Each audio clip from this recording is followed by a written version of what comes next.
Okay, we're on. There's about 230 folks. A few people still coming in, but it's 12:30. Welcome to what is unfortunately 2020, the webinar with iFind Property about the COVID-19 crisis, and it's really about just how to deal with downturns and bad things happening in the world, and what property investors have done in the past that has worked, what we're doing this time, what we think is happening, what's the same with this event, what's different this time.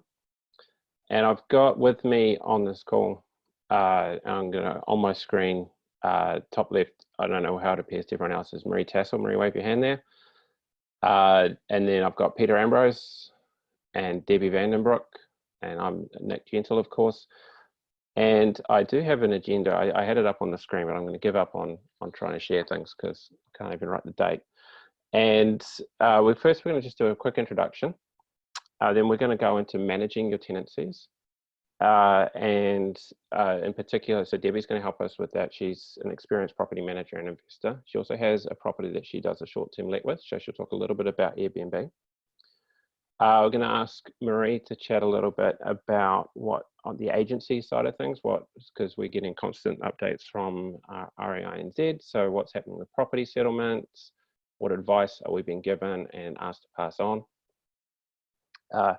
Peter is a strategist and property coach, and he's going to talk about just navigating down cycles and what works and what doesn't work and what is different. Maybe talk a little bit about the long-term potential impact of some of the monetary policy that we're starting to see.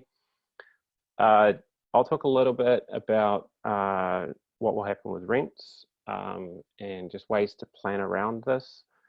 Then I've got a couple of questions. Actually, I had quite a few questions come through, and we'll talk a little bit about the different regions in New Zealand, perhaps how they'll be impacted differently, if the past has anything to go on, and what are each of the four of us doing. What have we done for the last 30 days as this started to unfold? And what are we doing for the next 60? And I must point out that the other three panelists are all very well dressed, because I am doing the lockdown at my parents' house, and I grabbed a handful of t-shirts and ran out the door on the Wednesday night and thought, no, that's it. I'm heading to. I need help raising this child, whereas everyone else has got access to their full regular clothes. So that's my excuse there. So we'll jump on to do some intro first. So my guess that you're welcome to take yourself off mute, and we'll do a 2-minute thing. Oh, and everybody, just for everybody listening, just housekeeping. We're going to do questions at the end. There's now more than 300 folks on this call, so we'll do questions at the end. There's a Q&A feature that you should be able to see. Please put your questions into that and not into the chat. I'll be going through and collating them. With so many folks, I can't guarantee that we're going to be able to get through all the questions. So what I will do is anything that we are unable to cover, I will do a summary email afterwards. And if there's demand, obviously, we can arrange another call like this. So we'll start. Maree, can you tell the audience a bit about yourself? Okay, well, I've been doing this for 12 years. I started iFind Property during the GFC. It was during a time where, 10, 12 years ago when I was going through that, I was incredibly stressed. I'd made a lot of mistakes. I lost a lot of my properties. And so for me, going into it this time, I feel like I have so much more knowledge than I had before. I met Nick about 7 years ago, was it Nick? Because no, Nick 12. was, okay, 12 years ago. Bad news. Time flies when you're having fun, but yeah, I met Nick because he was a client of mine. He was living in Tokyo, and he bought his first investment properties through me. So he was a client, we became friends. Now I'm grateful he's my business partner. But I think if I was going to summarise at the moment, there's a lot of unknowns there, and I'm talking every day to investors, and this is probably what I'd sum up that I notice the most. People who've been through this before and people that are experienced are pretty cool, calm and collected. They're level-headed because they're able to be objective and they're able to take action. People that are perhaps newer investors and haven't really been through a downturn. And I know for myself, when I started investing, the market was going like this, and I never actually did the maths because for some reason I just thought it might go like that forever. You know, it doesn't happen. Markets do go up and down. So at the moment, the investors that are experienced, that have done it before, they are, instead of being paralysed by fear, they've been cool, calm and collected. They've been curious about what the opportunities are. And what I've noticed over the last, 12 years, the GFC, and also when there's big changes in the markets, like when the LVRs change and it's harder to get finance, the difficult times is when the experienced investors come out. The new investors get frightened off, the experienced investors see the opportunity. So I guess I'm not saying it's not a difficult time, it is, and I'm saying we've got to look what are the opportunities, because if we only focused on the downsides, we're not going to see the upsides. That's it from me. Peter, tell the good folks at home a bit about yourself. Yeah, yes, there's a map behind me of Hawaii, which is where I was meant to be 2 days ago. Never mind. So look, welcome everyone. So I'm Peter Ambrose. I live in Wellington. I've been doing property investing since around 1999, I think, when I got into it, and built up quite a large buy and hold portfolio. Then after the GFC, I got very much into lease options, doing a huge amount of rent to owns. Then got into a lot of trading. As the property cycle changes, I changed my strategies. And then I left my corporate job, gosh, about 6 or 7 years ago, and I've been doing property full-time ever since, really. I'm obviously a property finder with iFind around the Wellington region. I'm a property coach and mentor. I set up my own business around coaching students and mentoring them. And I also, on the side as well, I project manage some of my clients' renovations who may be offshore. So this is my third cycle, if you want to call it like that. I think, if I can talk about it just from a property perspective and park all the emotion and park all the other things that are going on, to be honest, I mean, that's quite traumatic as well. But from a property perspective, I think that's, I think it's a tremendous opportunity at the moment, for various reasons that I'll probably get into a bit later when Nick prompts me. But I think it's a good time to not be one of those people in 5 years' time and turn around and say, oh, I wish I bought property back then. So I'm always looking at the silver lining and the glass half full. And I can sort of see opportunities and relate that back to, I guess, 87 and also, the 2007 property, the GFC as well, and what happened there. So we're in a completely different position now than we were back then, but there's some similarities. So, I'm property full-time. That's all I do. So that's me, Nick. Excellent. And Debbie, welcome. You there, Debbie? Debbie might have frozen. She might have frozen. She's looking very, very still. Maree, do you want to try and reach Debbie? Oh, she's exited. She might try and come back in. Want me to text you? Let's see if she can come back in. So I'll introduce myself quickly, and hopefully Debbie can rejoin us because she's an experienced property manager. I have been investing since 2008. I started offshore, and I was an early client of Maree's. I since then did about 30 joint ventures, trades, still doing them. And I also do a buy and hold strategy. Recent years, my strategy has been buying to remodel and rent out. And in the student market, primarily in Wellington, I was mentored by Peter, and who's over there. And oh, Debbie's back in. Excellent.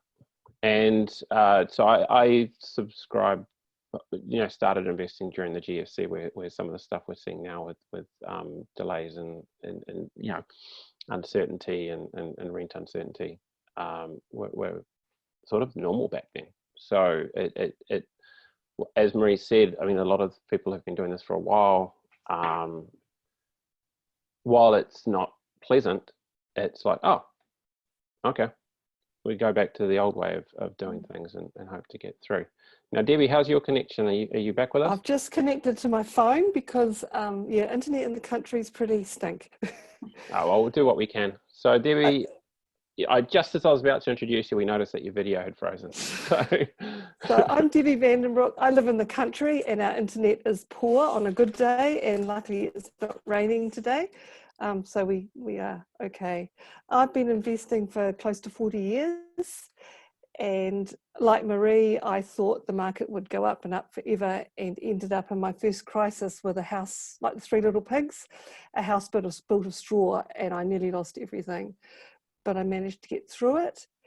And now I'm really, really excited about this current crisis. I think for investors to have it, the sooner you have your first crisis, the better you'll be to see how strong your financial house is. And yeah, just so much more opportunity now coming ahead. So I own a substantial portfolio, and now basically just in Rotorua, and I co-own a property management company called Rent Assured Rotorua, and we manage a small group of landlords, the properties for them based in Rotorua. Okay. Now, Debbie, you're first on my list because I think one of the key topics that has come up straight away, and a lot of this has come out of some of the communication that the government has been putting out there, which, while there's been some of the wording has been unfortunate, they've clearly been winging. It's the wrong word, but you know, things have moved very, very quickly around tenancies and communicating with and managing existing relationships with tenants. And I just thought the way you described how quickly you reached out and messaging you're giving to your tenants was really cool. So perhaps you could share that with our audience. Okay, so as soon as I live in Rotorua, the tourism industry tanked. I contacted all my tenants that were in hospitality or, you know, cafe type people, and said if they are impacted by COVID-19 to please contact me. And it was to preempt any non-payment of rent, and the debt grows and they can't get back on top of things. And most tenants were absolutely grateful that I had thought of them, and they said, no, I'm fine. And once we went into the lockdown was coming, I revisited every working tenant. So my beneficiary tenants are not impacted. They sit at home and watch TV, and you know, nothing changes for them. We're all sitting at home watching TV now. And they are the type of people that will pay their rent over and above, but they're desperate to, they'll pay you before they feed themselves. And so it was really important to contact them. And for some of my tenants, I said, look, have $50 a week off. And it was just enough to make them not stress so much. I had some tenants, they're both deaf and she is on oxygen. And so I had to drive to them on the afternoon before lockdown and just say, look, and they go, oh, no, I'm going to pay my rent. And it's just like, no, can you afford to live? And it was just to give them $50 was just it made your heart sing, the gratitude they felt. And so far we've had no that have are actually beneficiaries, and they're, you know, they've and they wanting to jump on the bandwagon and not pay rent. But your genuine working class people aren't trying to do that, and they're all paying rent. So yes, contacted them, and there's two reasons for that. One, it makes me really happy. I had one beneficiary couple who were due to have a baby during this lockdown, and I actually gave them a week's free rent so they could get stuff for baby before lockdown commenced.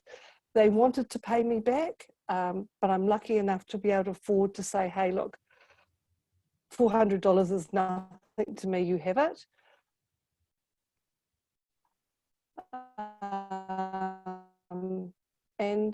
And I do that for a reason, because there are a lot of Airbnb property. I'm not concerned, but I think some of the overpriced rentals that are in the market, because the market has been, you ask whatever rent you want for whatever shitbox you've got, and people will pay it. But I think there'll be those people that have been gouging the market will suffer a loss of rent. And I know my tenants will go, oh no, Debbie's a cool bird, we're not shifting. So it's protecting my income stream for the future by showing kindness to people that are genuinely more stressed. You know, at least as investors, you have a house or two. These people have got nothing, absolutely nothing. And it's quite common to go into people's places and there is no other food in that house. And it's a level of poverty as an investor I've never had to make do with, but there's people there that are really suffering.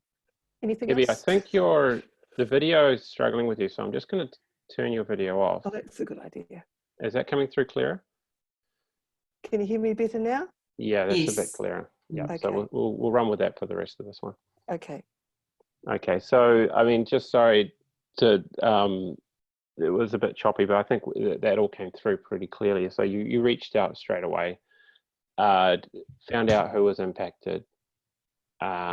I'm hearing from other property managers that they're actually the ones who are taking the lead and making sure all their tenants who are impacted know about the government subsidies that have been made available to them. Have you been involved in that?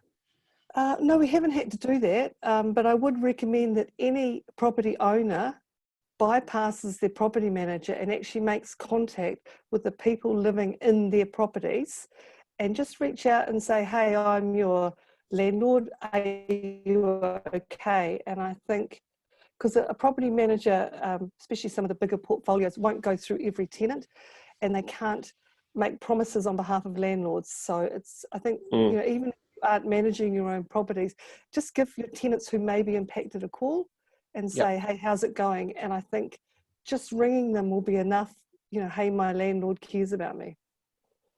Yeah, communication matters. Pete, you had a similar story with one of your properties. Yeah, I did. I've got a 2-bedroom flat in suburban Wellington, central suburb of Newtown, near the hospital.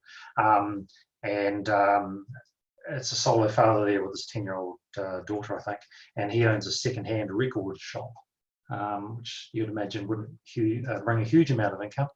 Of course, he got locked out of his shop with the lockdown and also struggling to pay the rent. So, similar to Deb, I reached out to all my tenants, and he's the only one I've assisted. But what we ended up agreeing with is that obviously pointed into the right directions to try and get some funding through either work and income or the employee subsidy and things like that. But also for the duration of the lockdown, plus 2 weeks, I've reduced his rent by $75 a week. And I've also given him a rent credit of $75 a week. So he's just paying $350 a week now instead of $500. And for the period of COVID-19 lockdown plus 2 weeks. And then he will start to repay back just $75 per week that I gave him off at a rate of whatever he can afford, $20 or $25 a week, as the case may be. So, you know, the goodwill given then is huge, and he's very, very, extremely thankful, and I'm pretty comfortable that I've secured a good tenant. He's been there just over a year anyway and hasn't missed the rent. So I'm pretty comfortable I've secured a good tenant for the future. Yeah. And on the basis of that, another request of him is that while he's in the property, and, you know, to help with that $75 reduction, if he can go around, do all the weeding of the garden, not you know, massive things, but keep the place tidy of rubbish. There isn't a lawnmower there, unfortunately, so he can't do the lawns, but he can certainly keep the garden tidy as well. So that's the agreement we came to. So hopefully when I see the place in a few weeks, it'll be looking just as good as before the lockdown. Yeah, cool. Yeah, I mean, I know my property managers all reached out, and I think the general formula is make contact, find out how they're doing, find out if, and the contact might be initiated by a tenant. The unfortunate wording the government used when they announced bank mortgage deferrals, where you're allowed to defer your payments for 6 months, was holiday. And so immediately every property manager in New Zealand was asked, oh, you know, my owner gets a holiday, I should get a holiday. I don't want to pay rent. I'm just stop paying rent. And obviously it's not a holiday. It all gets accrued and deferred. So property managers or owners should be making contact, finding their tenant circumstances. If there is hardship, the good operators are just saying, look, you need to show me what is the impact. Like, can you just give me some evidence or the story? And then helping them with the government assistance that they have available, either through WINS or, you know, the assistance programs. And if at the end of that there's still help needed to stay in the house, then they're reaching out. Either the property manager talks to the owner, or they're talking to the owner and they're coming up with something.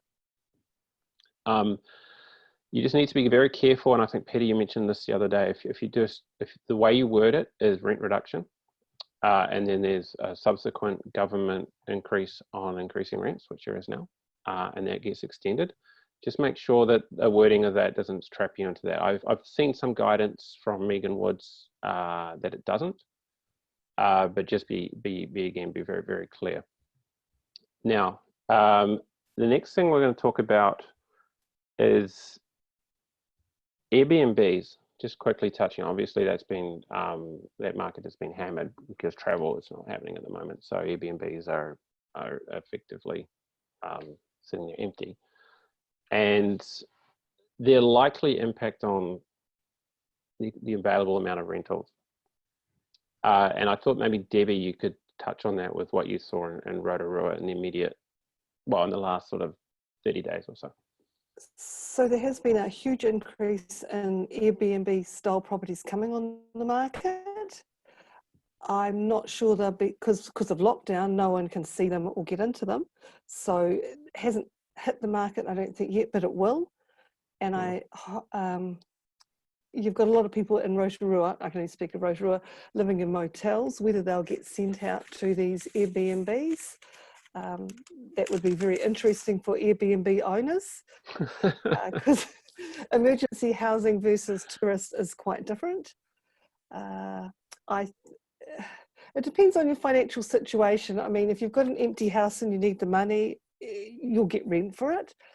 I think if, as an Airbnb owner, I'm happy to sit it out, and when all the other properties are gone and the New Zealanders start travelling locally, I'll have a B&B that's not fighting with 1,200 other homes in Rotorua. So once again, it's supply and demand.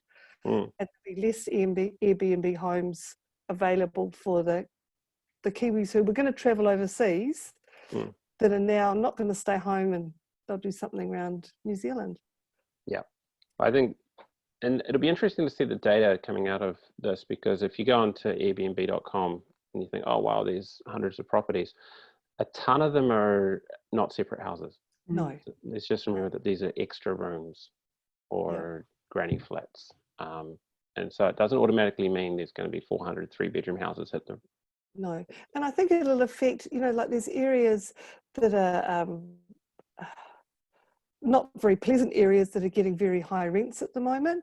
I think they'll be impacted first, because people aren't going to pay top dollar to live in the bad areas, bad houses and bad streets. So they will take rent decreases, but your standard, you know, good quality family homes, as long as you haven't gouged the market, you will be fine and things will carry on. This is something I saw in the last recession, and it was sort of impacted how I went around building my own portfolio. Was the nicer properties got tenants. Yes. And even if rents softened a bit, etc., if there were 10 properties and 9 tenants, it wasn't the cheapest one. It was the worst one. Was the one that was always struggling again and again and again. And so it's almost counterintuitive. People think I need to conserve cash, but if you've got a property that's just poor and there's every other property on the street's nice, you're going to be the last one to attract a tenant, and more now than ever. Correct. And you'll see that as a property manager, won't you? Yes, well, we don't actually manage in that at that level. We've got sort of a cut-off, and those properties we wouldn't have managed in the first place. Yeah. I have a couple of questions, Debbie. I know I said I'll do it at the end, but since we just had this topic was around the protocol of contacting your tenants directly if there's a PM in place. Obviously, you might not have their phone numbers, etc. So I think your first place is to talk to the property manager. But if you're looking at one of these property managers with 250 properties they manage,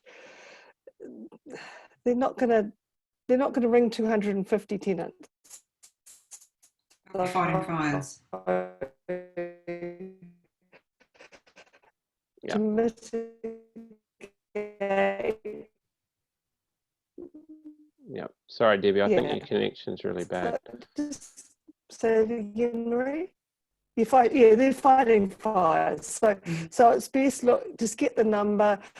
And if you make financial arrangements with, then you must document that with your PM, definitely. Yeah. Okay. You're That was gone. another point. Hello. No, you're with us. Hello. Okay. Can you hear me now? Yeah. Yeah, we Back can. Again. Yeah. Back again. Yeah, I think next if you do make. I'm going to turn off other. That's all right. I'm going to turn off other videos. If you I think we need to cut Debbie off for a while. Debbie, we're going to put you on mute because I think Okay. your thing's not going very well. And next time we'll have you dial in there's an audio connection as opposed to other ones. So Peter, we're going to pop you back on. So everyone, this is new ground for us. Pete, the next section is on strategy. And you've invested through a couple of down cycles, and you've also coached people through it. And you've been spectators to other high-profile investors who've done very well, and others who have not done very well. Yep. And let's talk a little bit about that. Just the general what's working, and what's going to work for people over the next couple of years. Okay. Look, I think I'm going to start by saying the big disclaimer, of course, that we're not financial advisors. These are only our opinions. And those opinions can certainly change the longer this goes on. But my starting point is that assuming this level 4 and with some sort of normality in the next few months, I still see that the number one strategy is buy and hold. I mean, that's ultimately where your wealth is created. And if you're buying cash flow positive properties, and I know, Nick, you're going to talk a little bit about financing down the track, so that's great.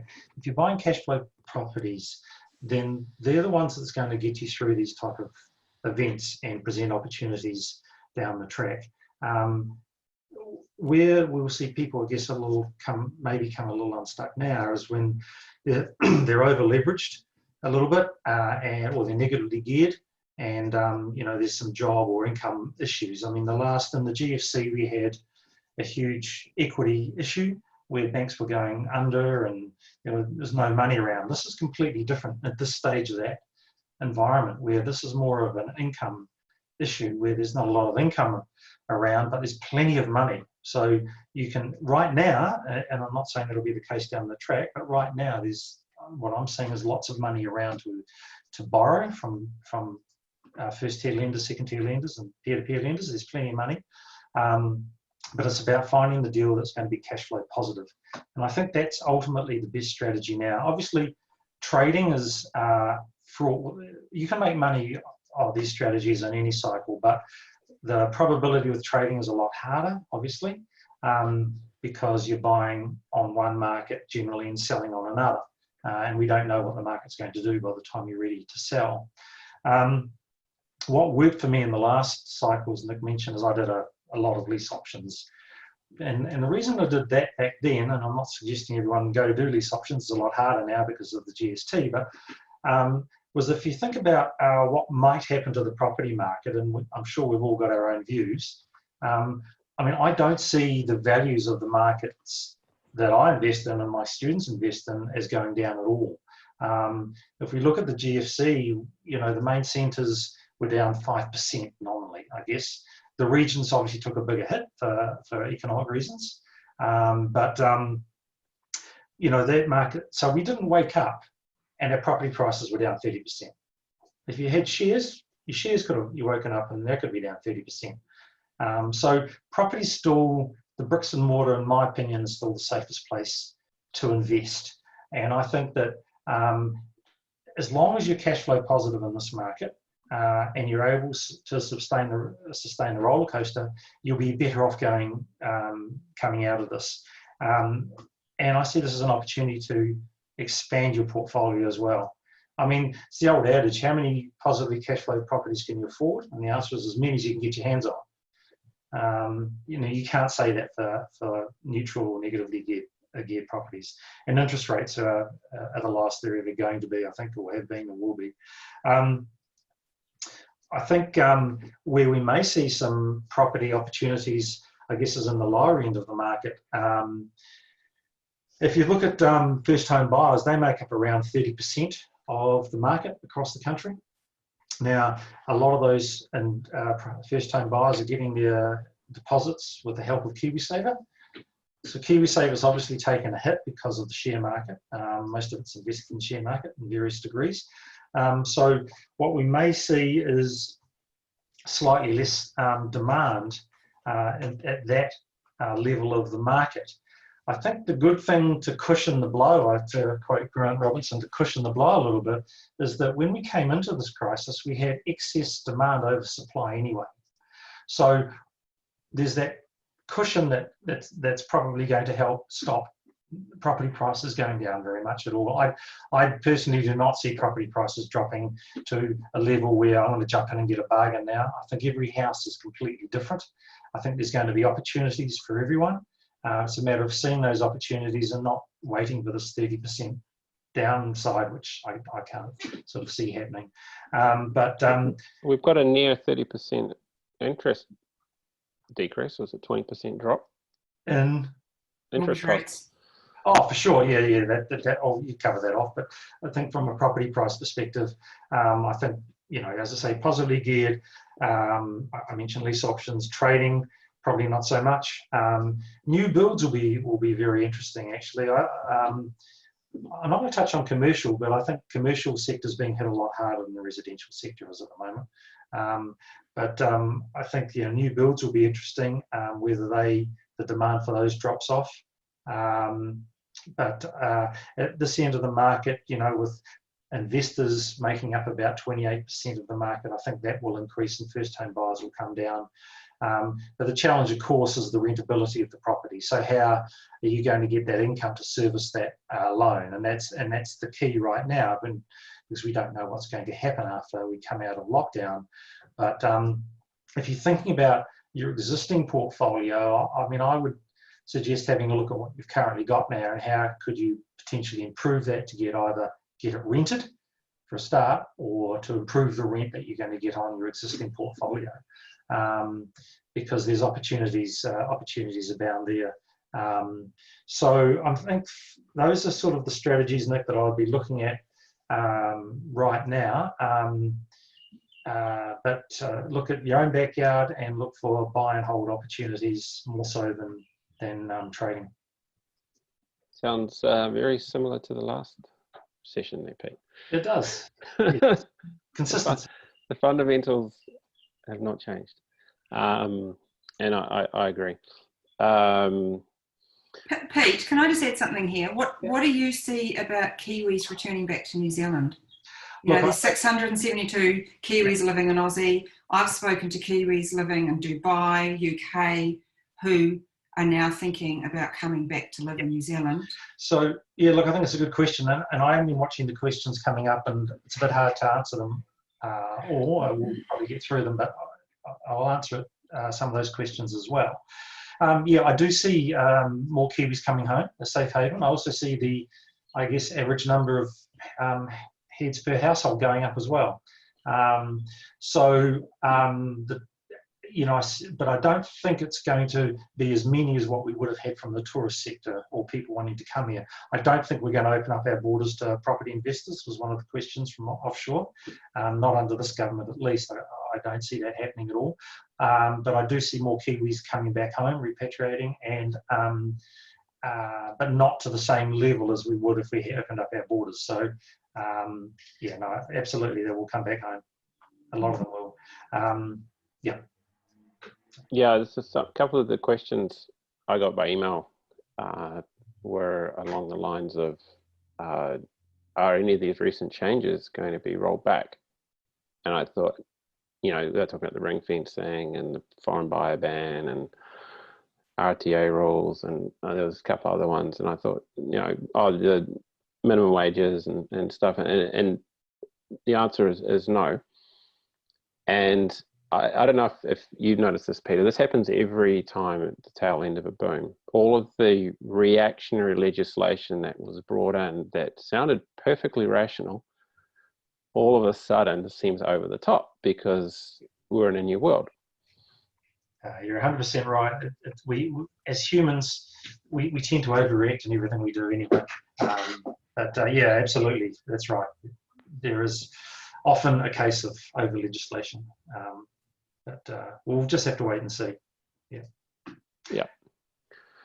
And is there anything? So you briefly touched on it, that, you know, it's an income, the immediate 90 days, 1 year. This is an income-driven crisis, which is basically certain sectors of employment have had that income cut off their knees, and hopefully we get out of at least this stage of the lockdown in a reasonable time period, so that the rest of it can start to tick up again.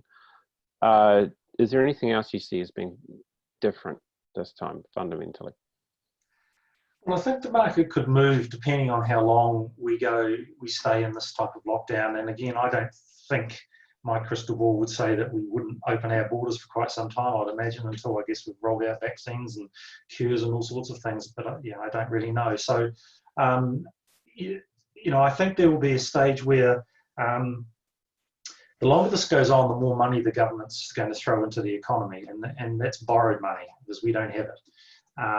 So, you know, I think we're going to get a lot more of this, of the term quantitative easing is being used, which is about printing money. And I guess the bottom line, once we do that, is down the track is going to be some inflation going on.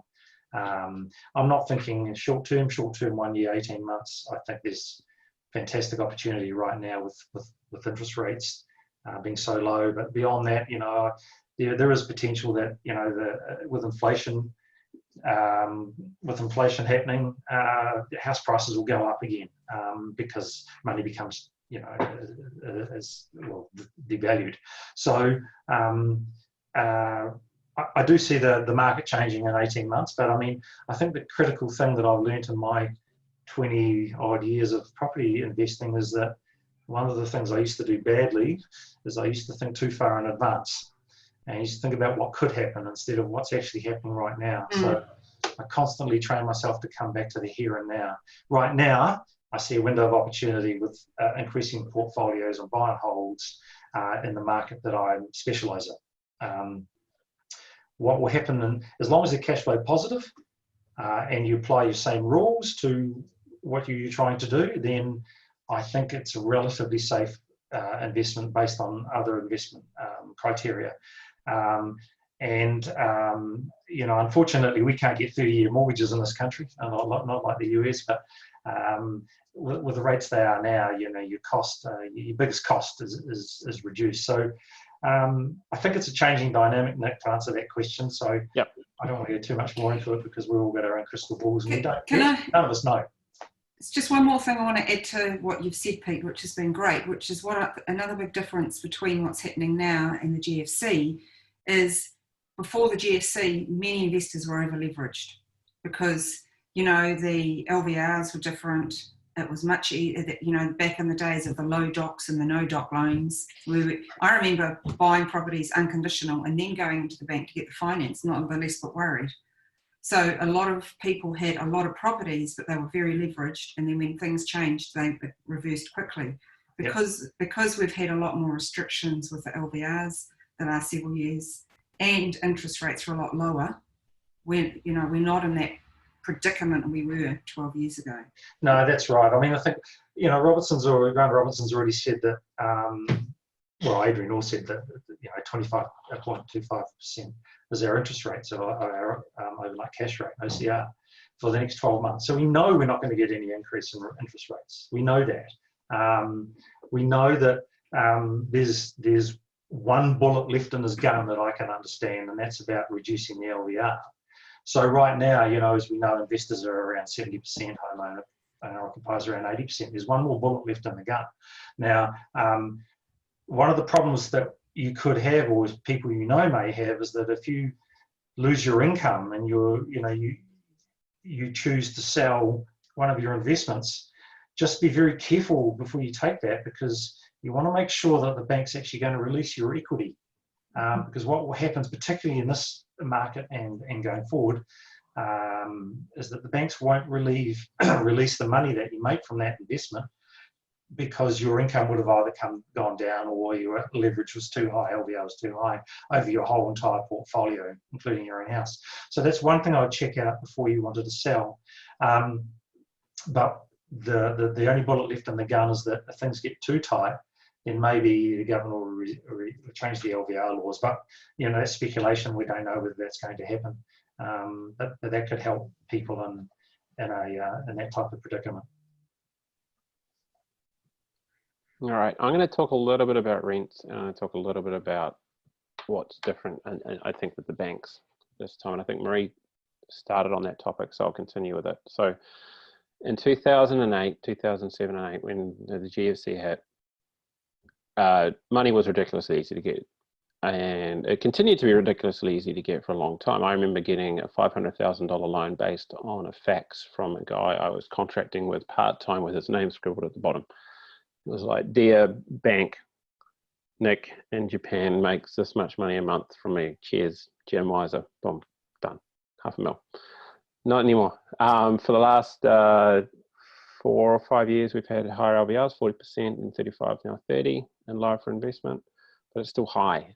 And probably bigger than that, the safety net has been around servicing. So there's been since a responsible lending code came in, the responsible lending code, there's been quite big restrictions on banks lending based on the customer's ability to borrow. And probably many of the people on this call will know, when you apply for a loan, they assess it as if the interest rates are something like 7% principal and interest.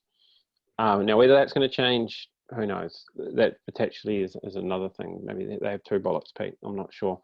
But for those 2 reasons, there's a lot less what you would call risky debt from a cash flow perspective. Big piles of debt from a residential. Maybe someone built it up back in the day and they've held it right through. But if you, as a standard couple has a job, own a house, start going out buying properties, and your cash flow is not very good, you're going to get stuck after 1 or 2 deals at the most. Whereas, you know, 10 years ago, people had 20 property portfolios that they were depreciating and getting negative gearing, and it was just the penalty for having bad cash flow was negligible. So I think and a lot of the commentary has been on that.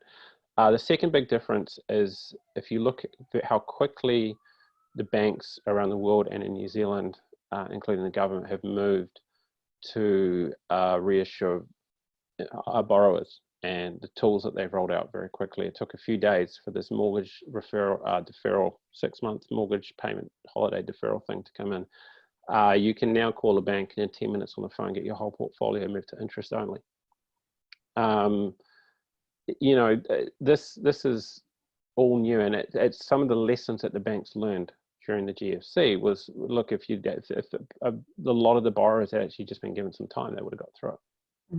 So combine that with some of the government pressure, with the responsible lending practices.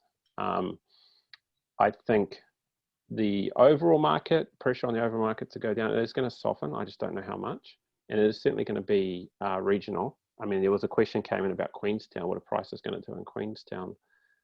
I don't know. I think they'll go down. I don't know how much. I certainly think the rents are going to get hit. But that I just think that the lending market is so much more resilient. Now, what we are going to see is a lot more scrutiny on your income for the next 6 months. So when you go in and you apply for new lending or updated lending, banks are going to start to look at who is your employer, what business are they in. Whereas before now it was you know, have you got a job, how long is it, what's your salary? So you're going to see some different questions coming through from banks as they assess you for lending.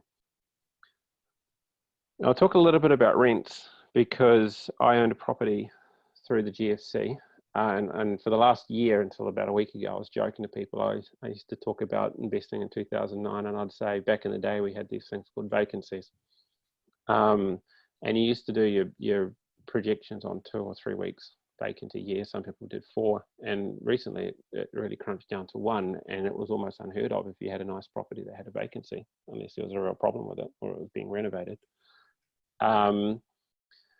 And what I noticed during the GFC was rents were flat for a long time. I bought a property that was getting $280 a week, and by the time I got ready to sell it 6 years later, I was getting $280 a week. But rents never crashed down to 150 bucks from there. They just didn't increase. And then, you know, the rush came and rents went up. And then if you go back and historically project on the graph, they all went up at 5% a year, but it was just flat for a while. And I think that's what we're going to have. This choppy period where there's a lot of employment uncertainty, we're going through lockdowns around quarantines. This is going to impact some people immediately. Obviously, the tenants' rents are going to go to 0. And some people are going to be unaffected. Net, on an average over the whole market, I think, you know, let's just say the collective income of everybody on average is going to go down because some people have gone down. And with the lack of tourism, I think there's going to be, the rents will soften in the short term in some areas a little bit. And I wanted to see what that looks like. So I'm going to see if Zoom will let me share my screen because it wouldn't earlier. So I had a spreadsheet. And is it going to work or not?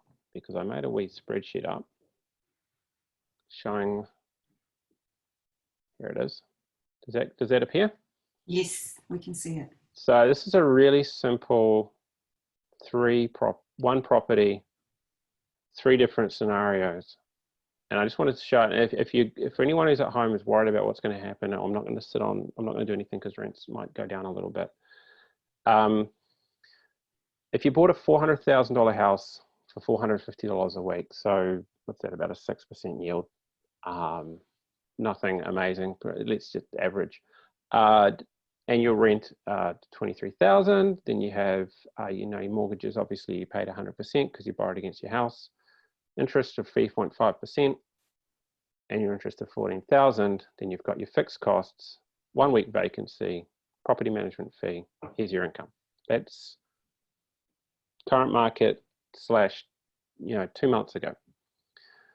Now we've had the interest rates cut, and the thing I realized was that an interest rate cut for investors, as that starts to filter into your portfolio, not everyone gets it straight away. I've got stuff that's coming off fixed in 2 months, and then 6 months, and then a year, and then, you know, whatever. But that is going to offset any softening of rents. So I did a 10% rent decline. So 450 went down to 405. And adding an extra week of vacancy, with the interest rate going down from 3.5 to 3.05, I just picked the 18-month special off the BNZ website. My annual income goes down by $700. And this is why I think the vacancies and this is going to level out quickly. The market is going to adjust. If you've got a property that's sitting empty, you're going to lower your rent till you get a tenant, and then other market, you know, it'll all level out at some level.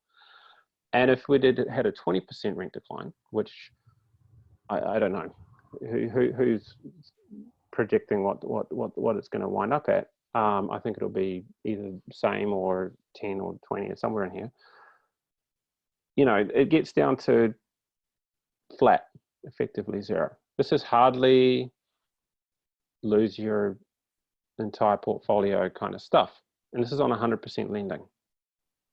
The risk that people have got, I think, is not what if rents soften over time. The risk that people have to manage is the next 12 months as the employment implications ripple out. And that's why what Debbie said at the start of the call is the critical conversation to have with tenants. What's your situation like? Tenants don't want to move right now. They've got housing uncertainty. If a tenant hasn't got a job, moving is the last thing they need. So everyone should be willing to compromise if you just engage with them and treat them like human beings. But anyway, the next 12 months is the bit that really needs to be managed, is what I'm trying to say. If rents soften a little bit, I mean, interest rates are also softening. I think the cash flow is going to level out. And as a buyer, I'm sitting there thinking, okay, 3%, that's really good.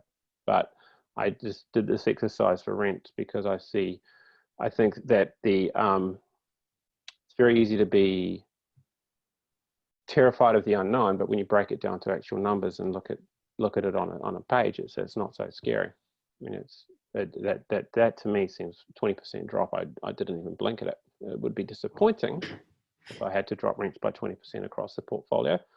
But since my interest rates are dropping by 20%, I'd deal with it and move on. I wouldn't be the first investor who went through a slump and had to work out some sort of deals and did some rent holidays and what have you. I remember offering people a free week to move into a place if they stayed for 6 months, and all these different things. It's not the first time this has happened.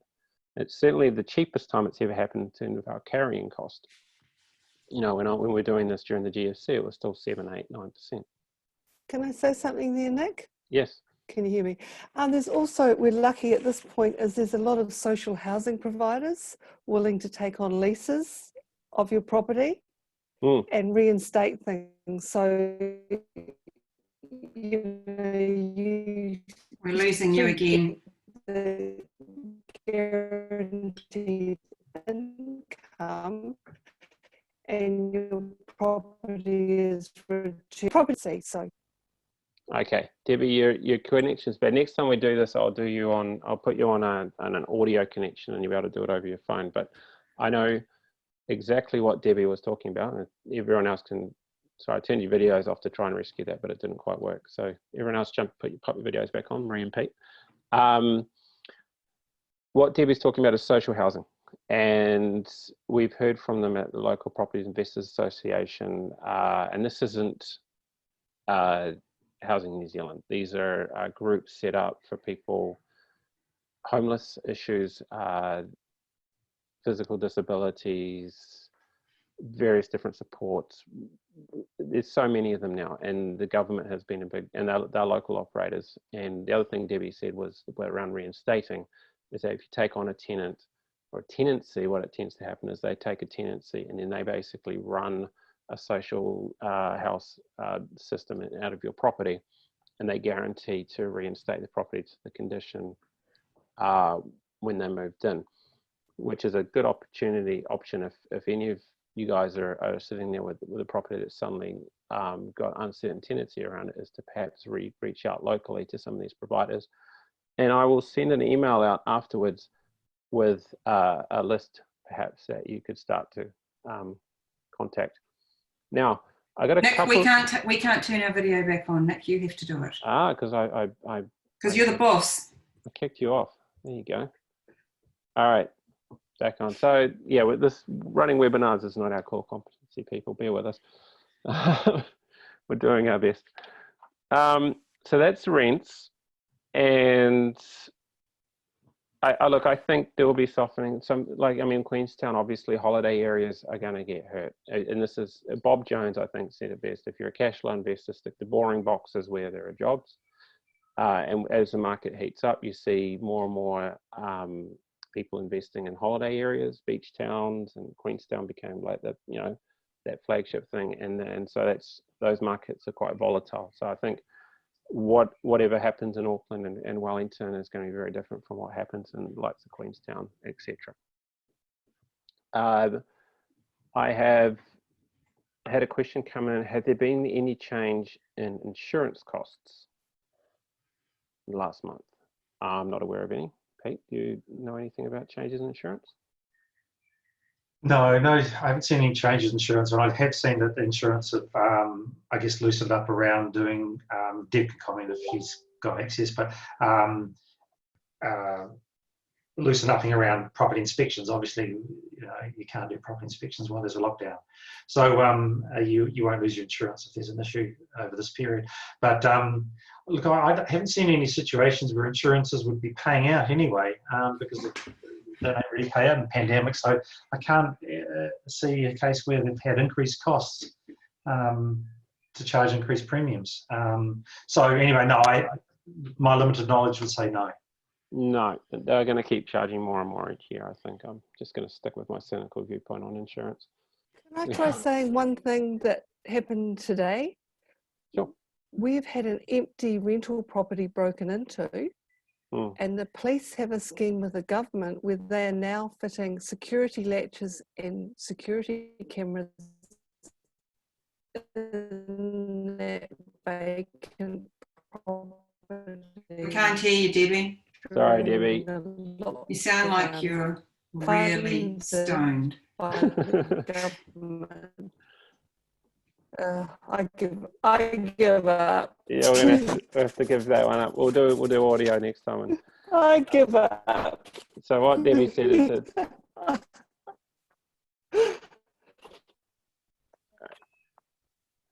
okay. So I'm going to jump into some questions here real quickly. There's been about 20 come in, and I've got a list that came in before it. And so the first one, and this is an interesting one, is are there any tips for us as investors, things that we should be doing to make ourselves the same or more bankable? So to be able to access funds, or at least not do something that's going to get us into a less certain position as opportunities come up. And there's a few different sort of plays on that question.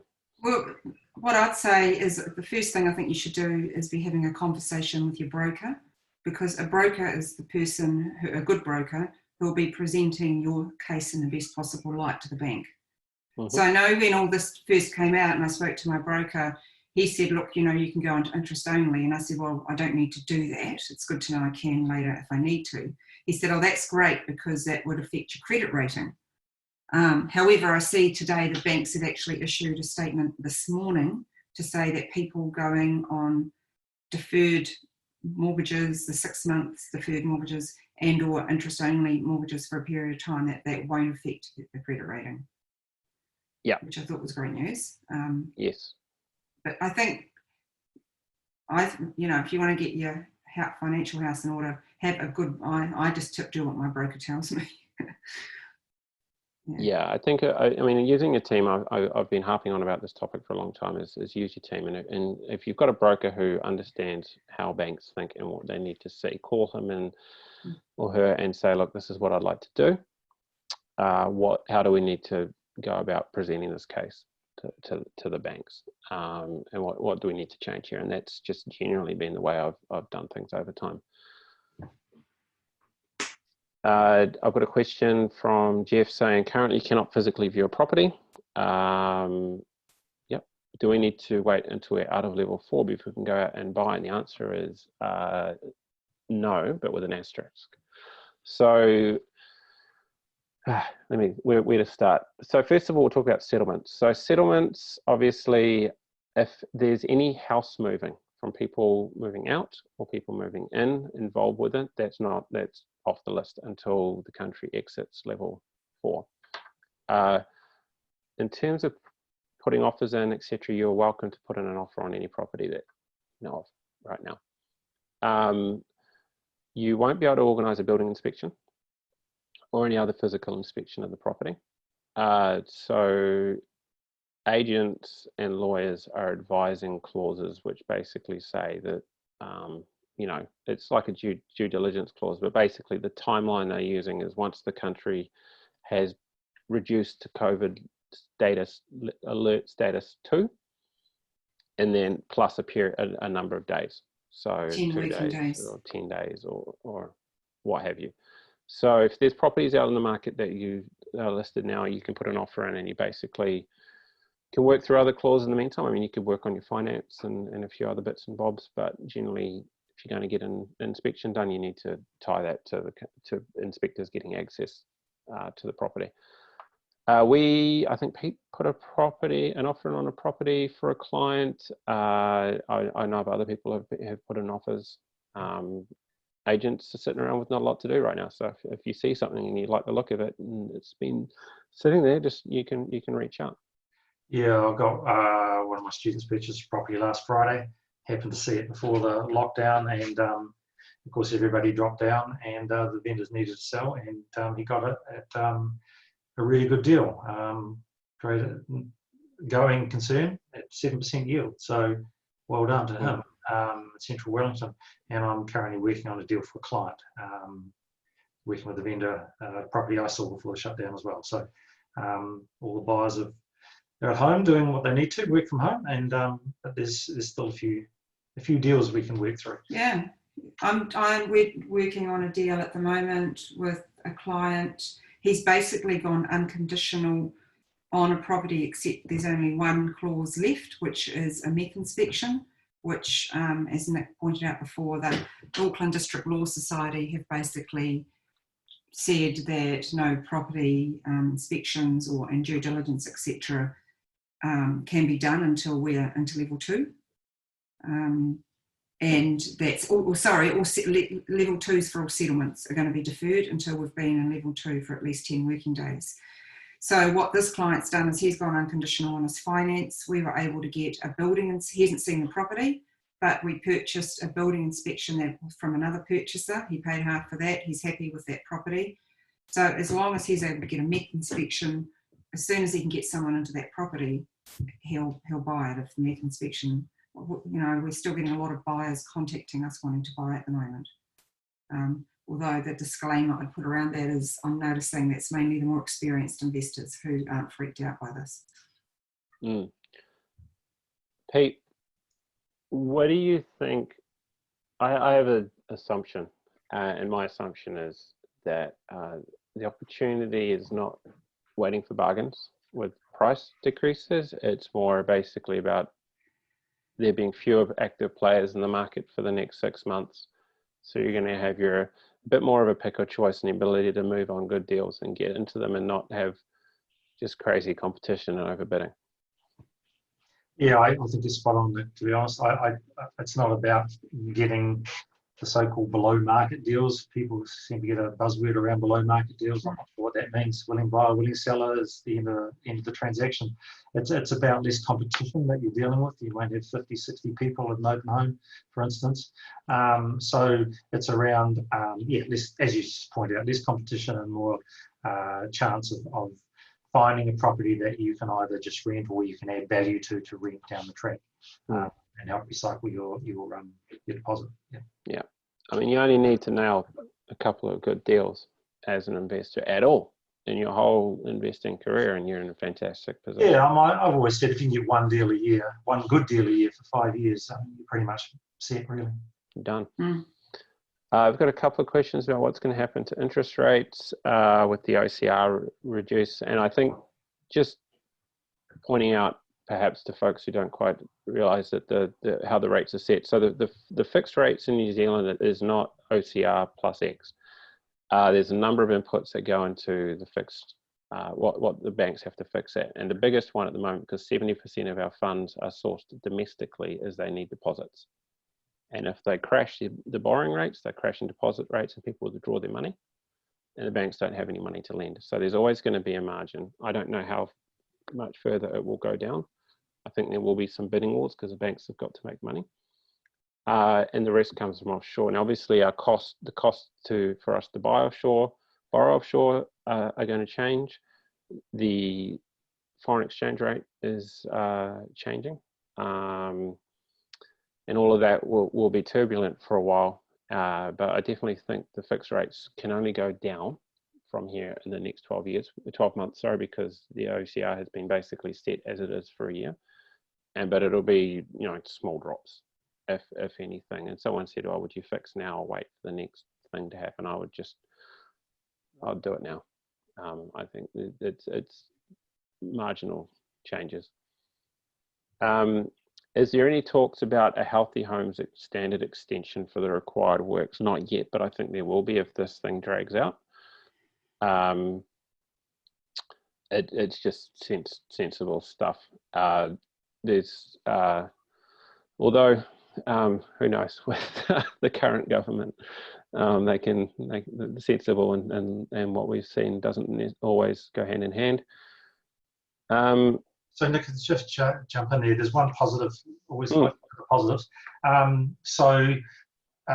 For assets purchased after 17th of March, of course, the $500 threshold is changed to 5,000 until I think 17th of March next year, and then it goes back to goes down to 1,000.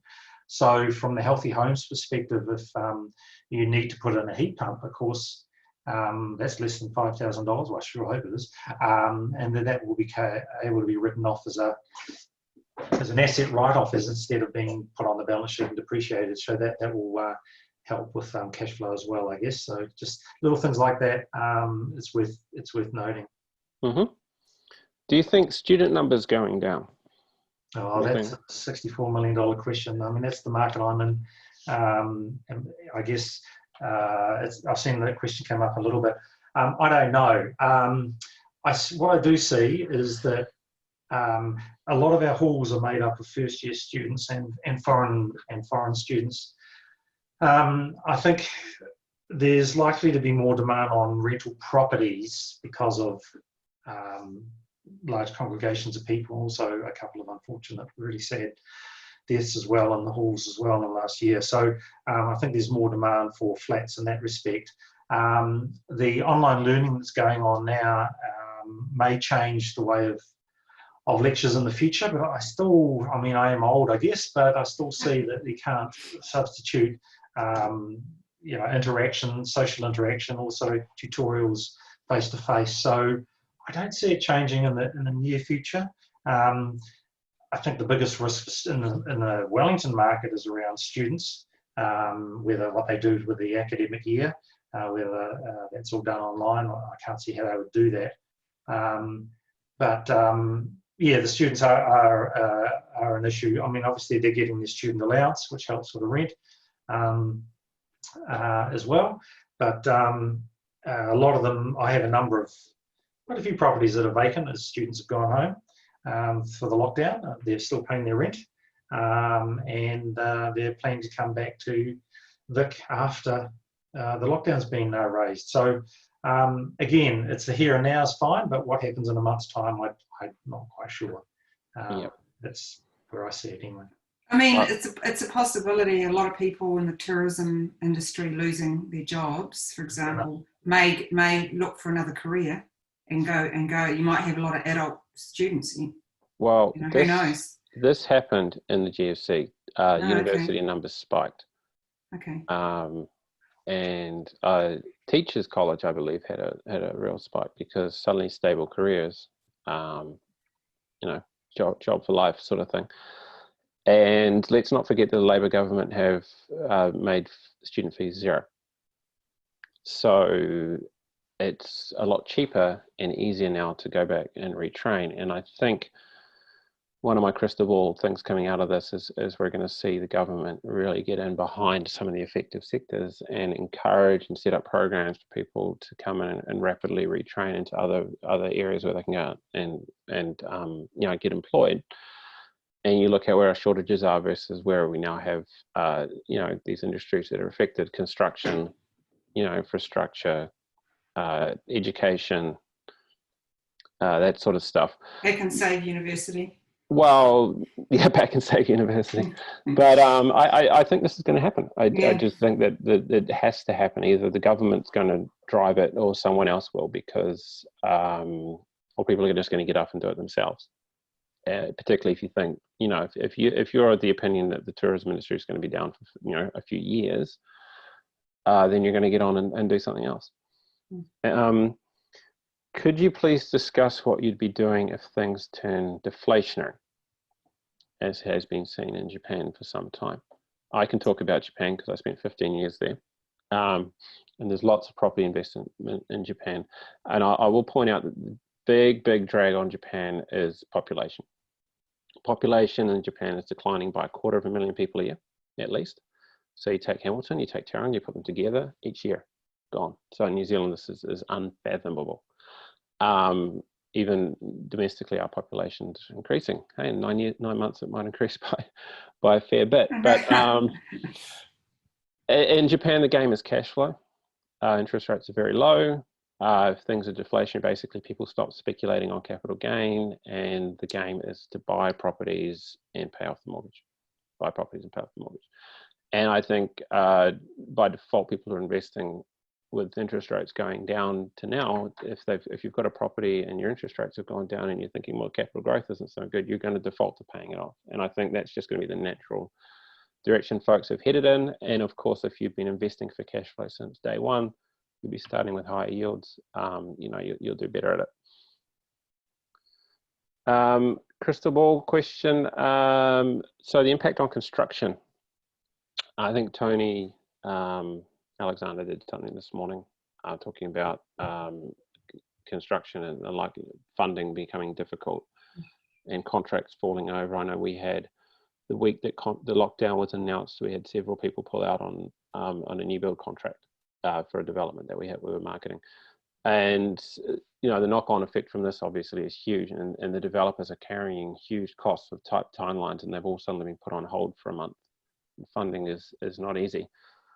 If that goes into another GFC era period where we're just not building, what pressure do you think that's going to put on the supply and demand dynamic? Pete, one for you, mate. Get your crystal ball. Give it a rub. Give it a rub. Look, I don't know. We're not in as bad a position as Australia. I'm in the middle of renos that just, they all walked off the job right now. I know that critical construction is still happening, i.e. Christchurch Hospital. The transmission gully, for instance, here is completely stopped because one of my tenants next door is a project director of that. They're not allowed to work on level 4. The government's throwing a hell of a lot more money at infrastructure building around the country. Trouble is there are no workers to do it all. It's the same stories we had with the construction industry a year or 2 years ago. We don't have the workers to be able to deliver the projects that the government's talking about. So yes, you're going to be talking about retraining, repurposing. I think that's going to be a big thing at the end of this. I'm not sure about new developments. I don't know. I'm just, if I was having a new development, I would be sort of thinking twice about that right now, about whether I would want to go ahead with that until we get a little bit more certainty because of what might happen to liquidity down the track. So, again, it's dealing in this market, but it's selling or something on another market. So that's the bit that you have to think about. But I think the repurposing, touching on what Maree said, I think, we already had, as I said right at the start, this cushion over demand anyway, and that's just reducing that demand. So I sort of see it just carrying on to quite a degree, and more specific projects, I guess. And retraining and more for infrastructures. But to get the economy going internally, if we're not opening up our doors, we have to do infrastructure building. We're going to be building. It'll be like America in the 30s. Which isn't a bad thing, because we're all in our own areas. We all want roads, tunnels, over bridges, public toilets, whatever the case may be. So it's not a bad thing for the economy down the track, in my opinion. No. You build it once, you build it well. A couple other questions. From Andrew saying, he's been investing for a number of years and have, a nice small portfolio. It's positive cash flow, jumps on good deals as they come up, and feels that this is a good market to really ramp up in. But he's worried about running out of ammo too early. Or just getting the properties and not be able to get any more. And how do you make sure you can expand quickly while still having enough left to buy the next deal? I don't think the strategy's changed at all. I think you want to be looking at current. I think what you would do last year is what you'll do next year. You find a property where you can increase the value, increase the rent, do a really good job, get it revalued, get the next one. I don't see how that's different. No, I agree. I'll add to that, Nick. And that is the game, and hence I mentioned, the 1 a year. It's about how long it takes to get good cash flow properties up and running, I think. I know I read about and hear about people buying 20 properties and all this stuff, but in this market, the best, in my opinion, the best way to increase your cash flows the best way to increase your equity is to increase your cash flow, and that's by improving your property, whether it be bedrooms, bathrooms, decks, I don't know, every area is different. But increasing rent increases the value of your property. And when you increase the value of your property, you can then go back and borrow more money. Obviously, there'll be the silver lining is that if the LVRs get reduced, then you can borrow back even more. So as an investor, I think one of the tools is always have your valuations up to date with the bank, as far as being able to increase your revolving credit to as high as it will go when times are good. I mean, times aren't so good at the moment, so hopefully most of you, if not all of you, have done this, where banks tend to lend money when you don't need it, right? So if you've got good equity and you've had your revolving credit increased at this point, that's your, I guess, cushioning of the blow to have your repairs and maintenance done, like Nick mentioned, and also help with that deposit for the next house. And it's really just a rinse and repeat cycle around that.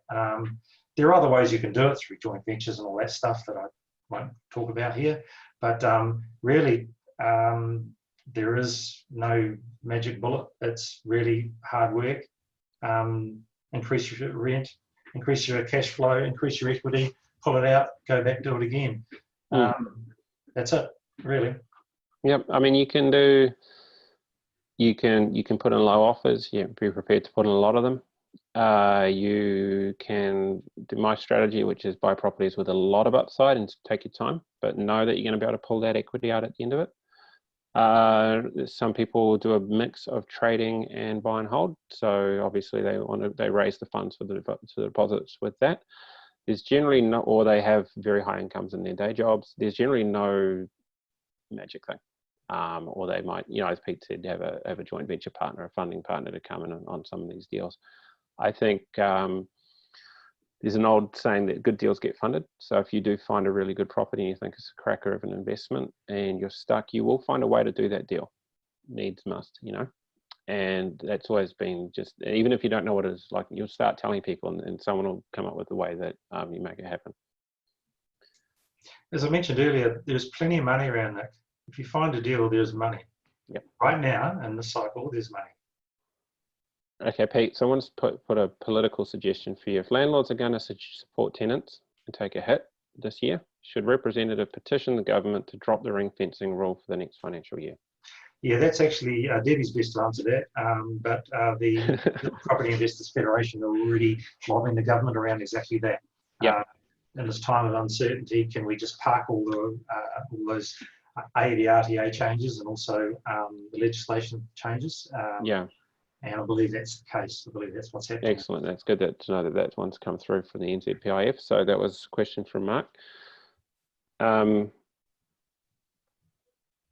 there was a question about what do you think the implications of the COVID crisis for the reintroduction of capital gains tax, please? I think Jacinda got up on TV and hand on heart said, not while I'm Prime Minister, but circumstances have changed and they might decide we need to make some money to pay these off.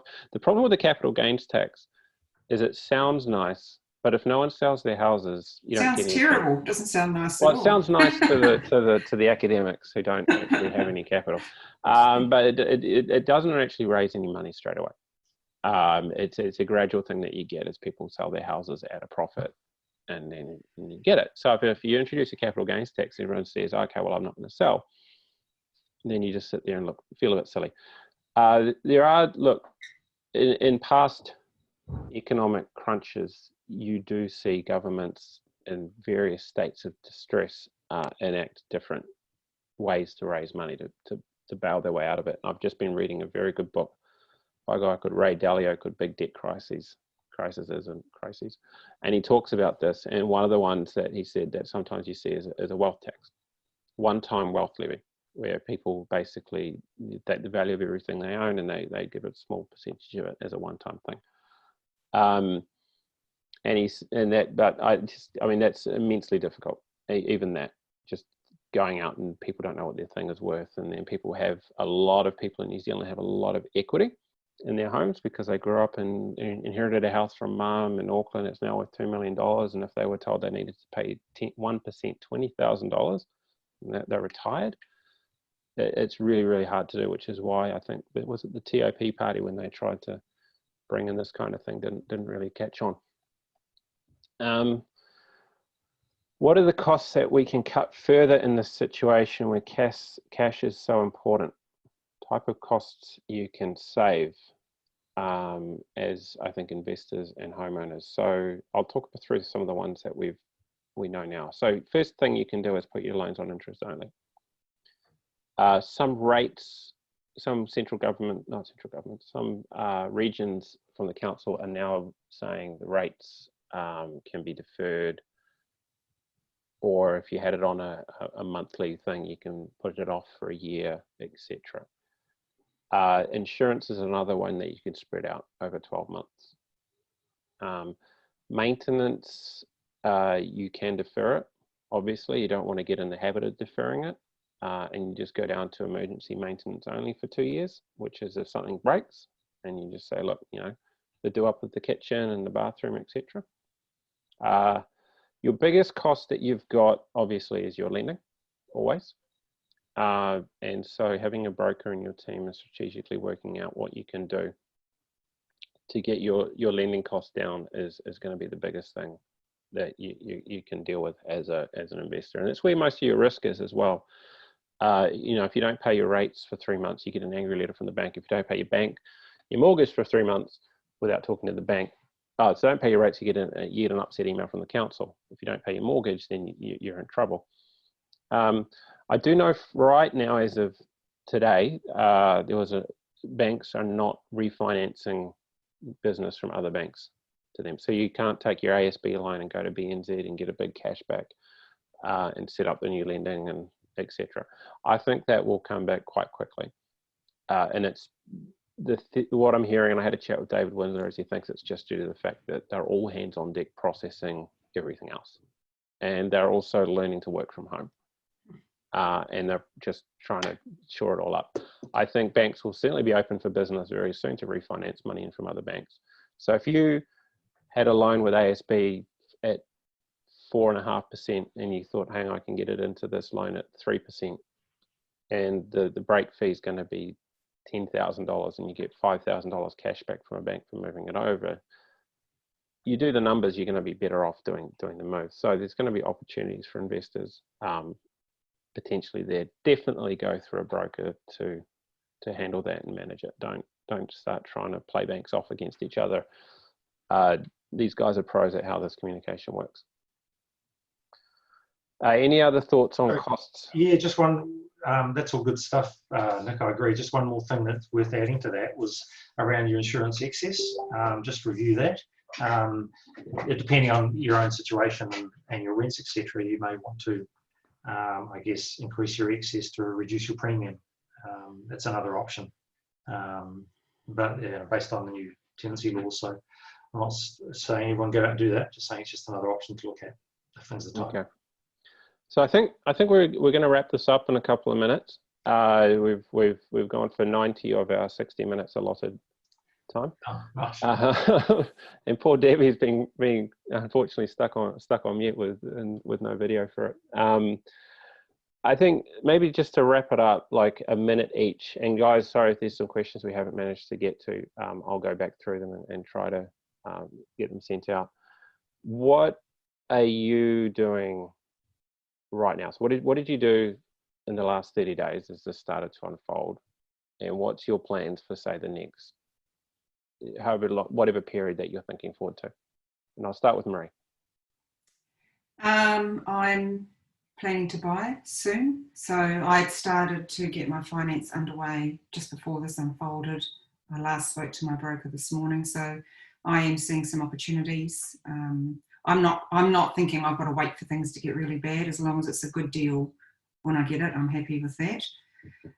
The other thing, I'm being quite disciplined about is what I'm not listening. I'm not on the news all day watching everything. It's a bit depressing. So I'm listening to a lot of books and reading a lot of books. I'm choosing to be around optimistic people and, disciplining my thinking rather than being reactive to being curious about what's actually happening, what's going on, what are the opportunities. Yeah, there's shit happening, for sure. There's bad stuff happening. I haven't got my head in the sand, but I do know that, this business was built in the GFC and a lot of people do really well in downturns, and I'd like to be one of them. So I'm listening to a great book at the moment. I've listened to it before. I'm listening to it again. Nick told me about it actually. Ryan Holiday, and it's, what's the name of it, Nick? The one about The Obstacle is the Way. The Obstacle is the Way. How perfect is that? If you haven't listened to that book or read it. It makes you feel excited about bad times in a way, because there's opportunity there, just like Pete was saying before. So yeah, careful of your thinking. And one thing I want to add is, I had a bad experience with the last GFC, and the reason I had a bad experience is because I didn't ask for help. I buried my head in the sand and just kept hoping it would get better. And when you're having an experience, when you're worried and when you're triggered, when you're anxious, it can be very difficult to be clear-headed and make good decisions because you're emotionally attached to the outcome. So if you're one of those people, ask for help, and I'll make I think as a team, we spoke before we went on this call to say, we know that we're not going to be able to answer all of your questions. I've got about 30 I haven't even got to. Yeah, sorry. So we are going to make ourselves available. If any of you want to talk to us individually, you can choose who. To answer, if you really need some help. Like, I'm not going to talk to 300 people. I have a life. But you are welcome to, and if you ring me, and I don't know who you are, I won't be answering it. If you get in quick. Yeah, but text me. You're welcome to text me or email, and I'll make myself available as much as I can for the next 24 hours, and so will the others. We're here to help. Finally, if any of you do really need help, if you do need, we are selling, and we are helping people sell and buy. Get in touch with me if you need to talk about any of that. Sorry, I went longer than a minute, Nick. No, that's all right. Long story short, call me, but not really. Yeah. Okay, Pete. Yeah, no, Maree spoke. Look, I'm happy to help too, Nick, so you can distribute what you need to, and if people want to contact me, then you can filter that for me as well. But what have I been doing? Looking at property, that's what I do. Touching base with my trusted real estate agents, friends, looking at deals that are currently just been sitting there, really just need to get ready, I guess, to be able to view some properties. I've been asking agents if they've got any video walkthroughs or kind of put an offer in. I mean, in my time, I don't recommend this, by the way, but I've bought houses sight unseen, but not that I'm recommending it. And they turned out okay, but it's a risky strategy. But I just think it's, I just want to be out there and be the first in the queue when something pops up, and have the ability to react to that quickly. Financing's in place, me personally, because it always is. It's the way I work, so I can go buy anything that becomes available if it suits my rules. So, and working for my clients, I've got quite a few actually, premium buyers all ready to go and cashed up, and so I'll be working for them. So, nothing's changed for me. Just that my wings are clipped and I'm stuck at home, not Hawaii. How's your wine cellar going, Pete? Wine cellar is going very well. Still plenty of bottles in there, and that is taking a little hit, but I still have enough to get me through. And I've got a good coffee machine in the morning, so take a trip into the farm. This plunger coffee at Mum's isn't doing it. I can't. My biggest first world problems are coffee. Coffee investors should be investing in coffee. All right. So what have I been doing? So the first thing I did the minute the news started to turn bad, and I generally do it every 3 months anyway, is to call my bank and get my revolving credit maxed out. So I think an extra 200,000 has been extended. A couple of banks. And I did this for 2 reasons. Three reasons, sorry. One is and the least likely, I don't think it's going to happen this time, is the banks actually do come to you and say, we're going to take back some of your revolving credit, in which case I can say, well, here you go, here's 200,000. The two I think are more likely is if I have an emergency, a tenant just walks next week and I can't get rent, for example, or there's a big problem with my properties and I have to pay stuff cash because of whatever. I always want to just have that money there. So it's good to know that between revolving credits, cash deposits and everything, I've roughly got the next 2 or 3 years of interest covered, which is a massive load off. So I'm not worried at all about that right now. The second thing I did was go and check on my loans interest only. I called my property manager and let him know what flexibility I have on rents, and I wanted to know what communication he'd done. So basically, you know, basically what Debbie was saying around reaching out, having connection, being firm but fair, asking for them to show that they've had problems. But once the problems are evident, guiding, let's work together to get through it, because at least during this, Debbie's just had to drop off because of another appointment. At least for the next 90 days, I would say, you know, you've got the tenants that you've got and they've got you. And I think you just need to figure out a way to get through. And some of them are going to be able to pay back any grace, any discount. Some of them just are not going to be able to. Like I imagine with student tenants, I'm not really interested in racking up thousands of dollars of unpaid rents for students. That's just, you know, they're 19, they're not going to be able to really pay this back. So I think if it does push come to shove, I'll negotiate some kind of, you know, rent discount. I also told my property manager I'll pay the internet bill for everyone stuck at home for next month. It's $100 a house. It's just a nice little gesture sort of thing. And that's it. And then looking forward, I think, you know, I think there's going to be an extended period where there's very few players out in the market with finance ready to pounce on good deals, and I want to be one of them. And I'm just making sure that while I'm managing my risk, I'm getting ready for that. So roughly in line with what others have said. I think we'll wrap it up here. Sorry, guys, we definitely went over. There was a ton of questions. Question time was supposed to be 10 minutes. It went for about 30 or 40. This has been recorded, so I will send a link out. And any unanswered questions, I'll do up a fact sheet. And since I don't have anything else to do, I'll probably get it out to you guys pretty quickly. So again, thanks for your time, team. See you, everyone. And have a great day. Bye. See you all. See ya.